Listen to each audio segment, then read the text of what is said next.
السلام علیکم۔ یہ حضور صلی اللہ علیہ وسلم کی دور کی بات ہے۔ مسلمان مکہ سے مدینہ ہجرت کر چکے تھے۔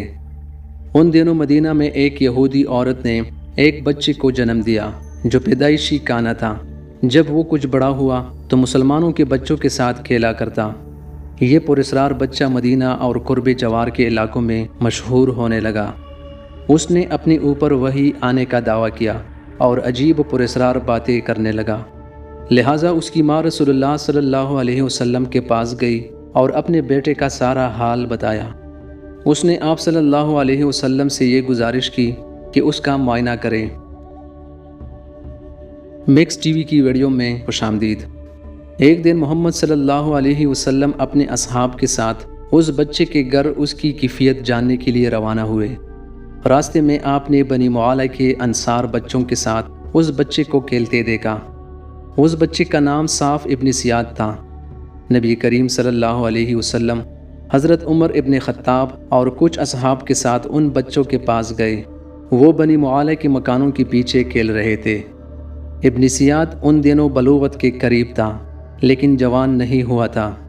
حضور صلی اللہ علیہ وسلم اس کے قریب گئے لیکن اسے پتہ نہ چل سکا۔ آپ نے اس کی کمر پر ایک ضرب ماری اور ابن سیاد سے فرمایا، کیا تو گواہی دیتا ہے کہ میں اللہ کا رسول ہوں؟ ابن سیاد نے آپ کی طرف دیکھ کر کہا، میں گواہی دیتا ہوں کہ آپ اللہ کے رسول ہیں۔ پھر ابن سیاد نے حضور صلی اللہ علیہ وسلم سے کہا، کیا آپ گواہی دیتے ہیں کہ میں اللہ کا رسول ہوں؟ تو آپ نے اسے چھوڑ دیا اور فرمایا، میں اللہ اور اس کے رسولوں پر ایمان لایا۔ پھر نبی کریم صلی اللہ علیہ وسلم نے اس سے پوچھا، تو کیا دیکھتا ہے؟ ابن سیاد نے کہا، میں سمندر پر عرش دیکھتا ہوں۔ آپ نے فرمایا، وہ ابلیس کا عرش ہے۔ ابن سیاد نے کہا، میرے پاس سچی اور جھوٹی خبریں آتی ہے۔ حضور صلی اللہ علیہ وسلم نے فرمایا، پھر تو تیرا معاملہ الٹ پلٹ ہو گیا۔ پھر آپ صلی اللہ علیہ وسلم نے فرمایا، میں نے تیرے لیے ایک چھپانے والی چیز چھپائی ہے۔ دراصل نبی کریم صلی اللہ علیہ وسلم نے اپنے دل میں لفظ دخان سوچی تھی۔ ابن سیاد کہنے لگا، وہ الدخ ہے۔ اس پر آپ نے کہا، ذلیل ہو جا، تیری قدرت بڑھ نہیں سکتی۔ حضرت عمر رضی اللہ تعالیٰ عنہ نے کہا، اگر آپ مجھے اجازت دیں تو میں اس کی گردن اڑا دوں۔ آپ نے فرمایا، اسے چھوڑ دو، اگر یہ سچا ہے تو اس پر قابو نہیں پا سکو گے، اور اگر ایسا نہیں ہے تو اسے قتل کرنے میں کوئی بلائی نہیں۔ دوستو، ابن سیاد کی پراسرار شخصیت اور اس کی ساحرانہ باتوں کے متعلق ایک مشہور روایت ہے کہ ایک مرتبہ حضور صلی اللہ علیہ وسلم اور حضرت ابی ابن کعب رضی اللہ تعالیٰ عنہ ایک کھجور کے باغ میں گئے جہاں ابن سیاد موجود تھا۔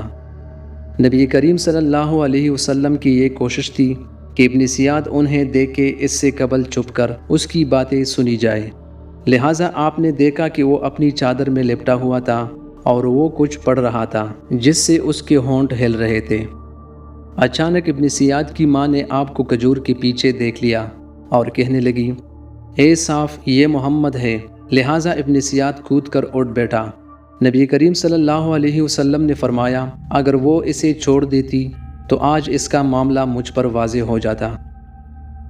مدینہ کے لوگ کہا کرتے تھے کہ ابن سیاد پر کہانت کا اثر تھا، یا اس کے پاس شیاطین آتے تھے جو اسے عرش الہی کی خبریں دیا کرتے۔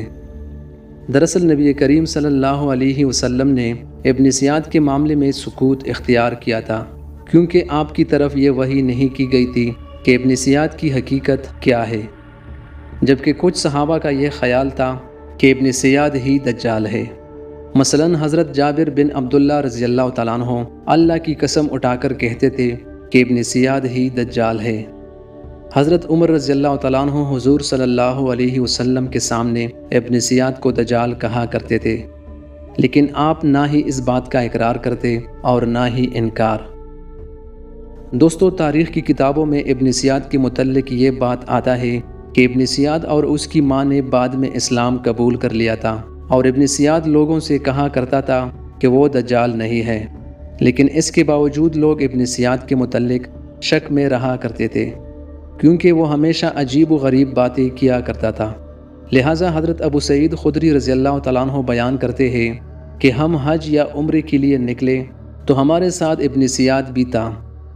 ہم نے ایک جگہ آرام کرنے کے لیے پڑاؤ ڈالا تو ہمارے قافلے میں موجود لوگ بکھر گئے، مگر میں اور ابن زیاد ایک جگہ باقی رہ گئے۔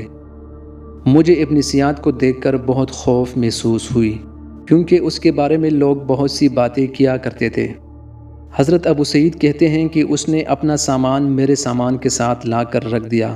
میں نے کہا گرمی بہت سخت ہے، بہتر ہوتا کہ تم اپنا سامان اس درخت کے نیچے رکھ دیتے، لہٰذا اس نے ایسا ہی کیا اور دوسرے درخت کے نیچے اپنا سامان رکھ دیا۔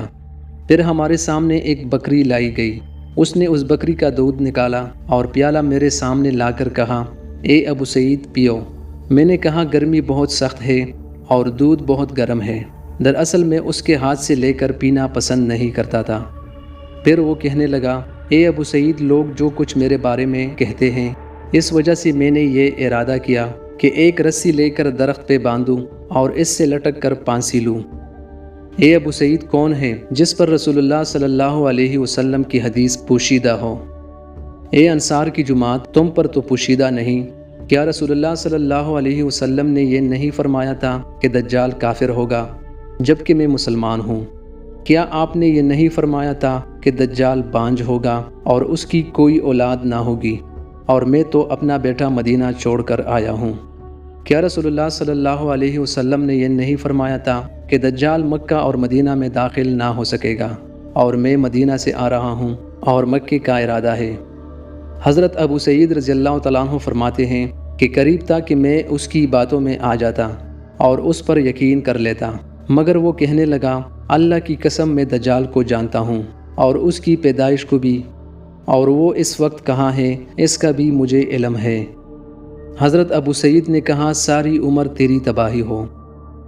دوستوں، مورخین نے لکھا ہے کہ ابن زیاد یزید ابن معاویہ کے دور تک مدینہ میں تھا، اور جب واقعہ ہرہ ہوا تو وہ اس دن کہیں غائب ہو گیا اور پھر کبھی کسی کو نظر نہیں آیا۔ علماء کا بھی ابن زیاد کی شخصیت کے متعلق مختلف رائے ہیں۔ علماء و محدثین کی ایک جماعت کے نزدیک ابن زیاد مسلمان تھا اور مدینہ ہی میں مرا۔ جب اس کا نماز جنازہ پڑھایا گیا تو اس کا چہرہ کھول کر لوگوں کو دکھایا گیا تاکہ بات واضح ہو جائے۔ ابن زیاد نے جہاد بھی کیا تھا اور حج بھی، اور مسلمانوں کے درمیان زندگی گزاری، لیکن وہ خود ایسی باتیں کیا کرتا تھا کہ لوگ اس پر شک کرتے تھے۔ بعض علماء نے لکھا ہے کہ نبی کریم صلی اللہ علیہ وسلم نے اس امت میں جس 30 دجالوں کے آنے کی خبر دی ہے جو قیامت سے قبل ظاہر ہوں گے، ابن زیاد ان دجالوں میں سے ایک دجال ہے، لیکن وہ دجال اکبر نہیں ہے جو قیامت کی قریب نکلے گا۔ یہ قول سب سے راجح اور معقول مانی جاتی ہے۔ دوستو، اس بارے میں آپ کی کیا رائے ہے؟ کمنٹ سیکشن میں اپنی قیمتی رائے سے ضرور آگاہ کیجیے گا۔ ویڈیو کو لائک، چینل کو سبسکرائب کرنا مت بھولیے۔ ملتے ہیں کسی نئی ویڈیو میں، تب تک کے لیے اللہ حافظ۔